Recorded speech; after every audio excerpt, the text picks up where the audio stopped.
My real love is native plants, and that's why I have a great appreciation for Wayfarers Park, because there is an intact native plant community here that was created mainly by the thinning that was done in 2005 of the Doug fir forest here.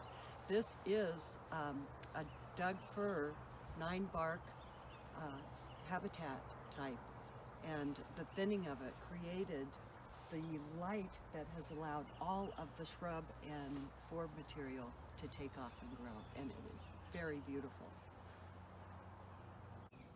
Aeroleaf balsam root is one of our favorite spring bloomers. It covers the rocky hillsides all over our part of the country, and that is true on this beautiful scenic vista right up here on Flathead, looking over Flathead Lake.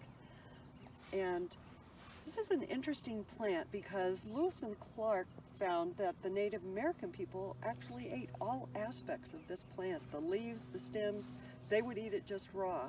I don't recommend that you do that, but it has been noted that all aspects of this plant all parts of this plant are possibly edible, especially the roots, and the roots are used medicinally. What time of year would the Aeroleaf plant be blooming? It is one of the first plants we see that come into bloom, and the bright yellow just captures the sunlight and is spectacular. So we have biscuit root in our landscape here, and biscuit root are very interesting. We actually have two really important species here. The one we're looking at right now is the fern-leaf desert parsley, and if you look at the leaf, it's very ferny. It was used by the Native Americans, the roots were used by the Native Americans for food. Very edible, but it's the roots, not the plant itself, so keep that in mind. And we have a lot of the other species, the 9-leaf desert parsley, which you'll see in just a moment, right up here. But this is a great plant, a great landscape plant too for this time of year. Very interesting. This one gets pretty tall. The other one is a shorter species. So what would the roots have been used for? Would they have been stored during the winter? Yes, they would have. And they make flour out of it. Some more of our early spring sunshine blooms, the yellows. And we talked about our fern-leaf desert parsley. Well, here we have, this is 9-leaf desert parsley or biscuit root, another one that the Native Americans used the roots to grind up and make flour out of.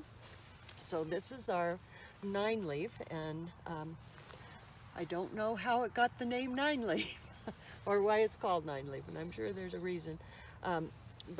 And then right beside it is another very similar plant, and this is groundsel. This is one of our many groundsel species in Montana.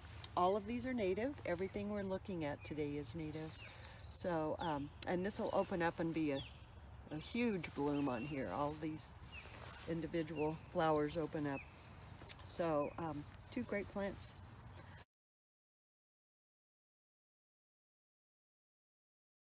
The biscuit root is called desert parsley. Is it in any way related to parsley you might use like in your kitchen for cooking? It's in the parsley family. Good question. And also this one is the 9-leaf desert parsley. The other one we had was fern-leaf desert parsley, bigger flower on it. And if we show them side by side, you would see the difference. But they're all sort of similar, but this is in the parsley family, and so is the fern-leaf desert parsley. This is another one of our springtime joyful flowers, the heartleaf arnica. And you can see the shape of the leaf. That's how it gets its name. Arnica is used medicinally. It's another spring bloomer. It's another great one to use in your gardens. It is used, it's suggested that it's not taken internally, but it is used for bruising and pain relief.